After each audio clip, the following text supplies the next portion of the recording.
stories that matter to you. Live from Columbia in high definition. This is WIS News 10. Good Sunday morning and thanks for joining us. I'm PJ Randhawa. As Vaughn mentioned, we're seeing some cooler temperatures this morning. Let's send it back over to meteorologist Vaughn Gaskin for a check of your first alert forecast. Hey Vaughn, what's going on?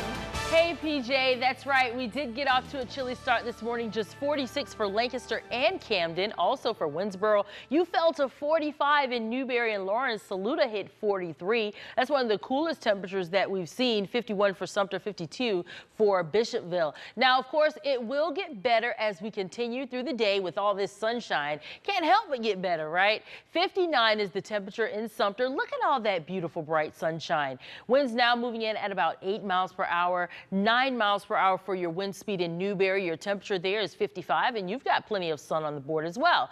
It's the last day, folks, at least for 2014, the last day of the state fair. We're expecting 72 degrees today for the daytime high. So you will notice that the temperature will be significantly cooler than it was yesterday.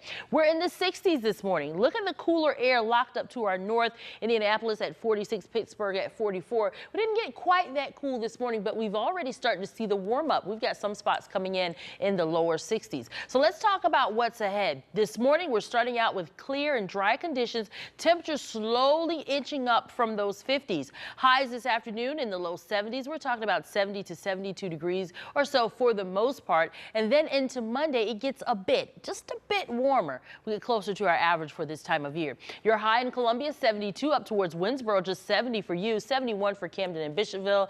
And yes, the winds will continue from the north. We'll talk details on the rest of your forecast, and we'll talk about some changes moving in just a few minutes, PJ. All right, thanks, Vaughn.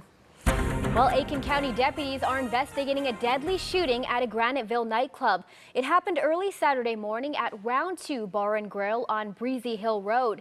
Deputies say 4 people were shot. The coroner has identified the man who died as 20-year-old Stacy Johnson of Wagner. The 3 other victims were taken to the hospital. Anyone with information should call 1-888-CRIME-SC. And authorities are asking you to keep that number in mind if you have any information about an aggravated assault and armed robbery in Richland County that happened Friday night on Hobart Road near Wilkinson Drive. According to Lieutenant Curtis Wilson, 2 people were walking in the area when 5 men walked out and up to them. One of the men reportedly had a semi-automatic weapon. Wilson says a cell phone and jacket were taken from the victims. When the victims tried to run away, the suspects reportedly fired shots in their direction. No one was injured. Again, call Crime Stoppers with any information that could help. And a boil water advisory has been lifted for water customers in Wildwood Downs Point and Wildwood Downs Circle located in Richland County. They want customers in that area to know that the water is now clean and there is no longer a need for the water to be boiled before use.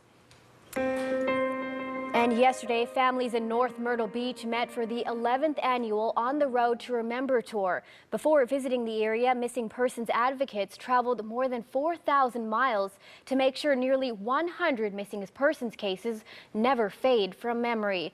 Connor McHugh has the story. Sign by sign and banner by banner, the families of those missing in Horry County gathered today in North Myrtle Beach. Their goal? To make sure their loved ones are never forgotten, no matter how long they've been gone. It's all about awareness to keep our missing persons' faces out there. Don Drexel's daughter Brittany has been missing for more than 5 years now. The Q Center for Missing Persons has been there for her since the beginning, and that's why she was here today. She, along with dozens of other families, patiently waited for the group's founder, Monica Kaysen, to come to town. It was Kaysen's last visit on her 8-day, 4,000-mile trip to raise awareness and remember missing children and adults. Monica's been with us from the beginning, and we're staying with her to the end. When Kaysen's big red van came to town, the family spent an hour catching up, raising money, and raising awareness. While it may be a small event, the families hope the awareness they raise could solve some of those many unsolved cases. They say all it takes is one person coming forward. And someone knows something, and it helps to put a little pressure on that person that knows something, because they didn't go missing on their own. After an hour of raising both money and awareness, the van took off to its final stop in Wilmington, North Carolina. A local biker club led the way, while those families followed close behind. The long journey is not unfamiliar to these families because for years, they've been on a long journey of their own. We want to make a difference and at the same time heal ourselves. Well, walkers will be lacing up their shoes in celebration of the Down syndrome community for the 15th annual Columbia Buddy Walk today. The walk is hosted by Family Connection of South Carolina and is being held at Sesquicentennial State Park. The walk starts at 1 p.m. and will last until 5. To participate or learn more about Family Connection, go to WIS TV and click on the big red 10. Hundreds of runners from around the country will soon head to Savannah, Georgia to take on a marathon honoring one of their own. 35-year-old Jake Zeman of Columbia died at that race last year. Responders say he collapsed just 50 yards shy of the finish line and died at a nearby hospital. Zeman left behind a wife and a 2-year-old son. Now many people are preparing to remember Zeman by finishing the race that he couldn't. You know, runners, they all kind of stick together. You see them on the road. They're the only other people out. The response to this has been overwhelming. It's hard to put into words exactly what it has meant. Across the U.S., 200 people from 14 states are planning to run in Jake's memory. Wow. Well, still to come on WIS News 10 Sunday morning, pictures of North Korean leader Kim Jong-un continue to surface, drawing attention worldwide. Plus, residents in Bermuda cope with the damage left behind by Hurricane Gonzalo. Details when we return. Now, Wednesday, we're expecting 69, so it does cool down. We do have another system that's going to come through, cool us down, drop those temperatures back, but you notice that we stay dry for the entire week. 70 by Thursday and 72 Friday, so still not bad. I mean, we've really entered into this stretch of fall weather, and it looks like it's going to stick around for a while this time. It's kind of nice. You go home, you turn the heat on. During the day, you can kind of do what you want, but... Well, I end up turning on the heat in the morning and then the AC in the afternoon. Yeah, it's kind of confusing. And I feel so guilty doing that. I don't know why, but I really do. Yeah. Well, it seems like all is not well in Hawaii as well. Definitely not. Now, there's a Hurricane Ana continues to move through the south of Hawaii as a Category 1 hurricane. A tropical storm warning is in place in Kauai County, and the Emergency Operations Center there remained fully staffed overnight. Take a look at some of these images. The storm is expected to weaken today, but officials are warning residents and visitors to be prepared. Ana has already dumped more than 11 inches of rain over the Hawaiian Islands and created wind gusts of 45 miles per hour. But despite the cloudy weather, some surfers decided to take advantage of the higher than normal waves along the south-facing shores.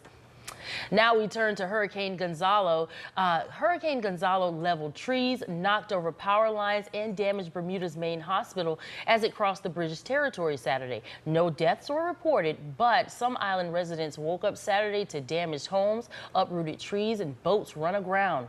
Gonzalo approached the island as a Category 3 storm, then weakened to a Category 2 just before it made landfall. Wow. Well, in other international news, more pictures of North Korean leader Kim Jong-un are surfacing following a lengthy public absence that drew worldwide attention.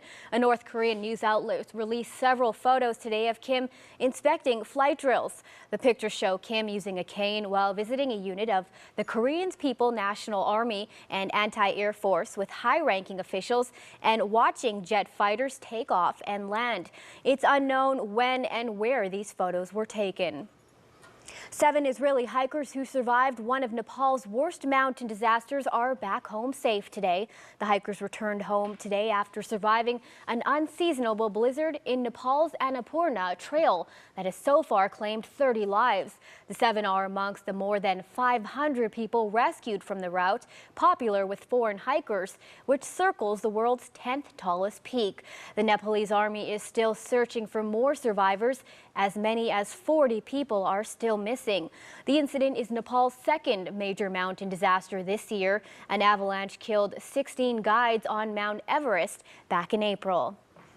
Up next, a homecoming victory for the Gamecocks gave USC a much-needed win over Furman yesterday. Joe Gorcho has all the details of that Saturday morning win coming up next on your Sunday morning sports wrap. After the I Do's, most newlywed couples throw a wedding reception to remember, filled with friends and family and those they hold dear. The couple in our next story decided to forego all of that and instead found a way for their new love to get back to not one, but all 50 states. NBC's Rahima Ellis explains. It smiles all around at the Rhode Island School for the Deaf. This day, special gifts. Diaries, water bottles, footballs. That's my ball. Thank you. And with the gifts, a simple message. What is an act of kindness? The presents come courtesy of Mark and Ishmini Svensson on a mission to make people smile. It started with their wedding. They had plans for an extravagant party, but they were missing an important person. We realized my father is not going to be there, so we're trying to figure out ways how we can make it so somehow in his memory we do something that he maybe would love to see us doing. Her father passed away after a charity event he had organized. We decided to use all the funds we had, and instead of having the big wedding reception, to finance this journey across the U.S. A journey to all 50 states, now with their young daughter in tow.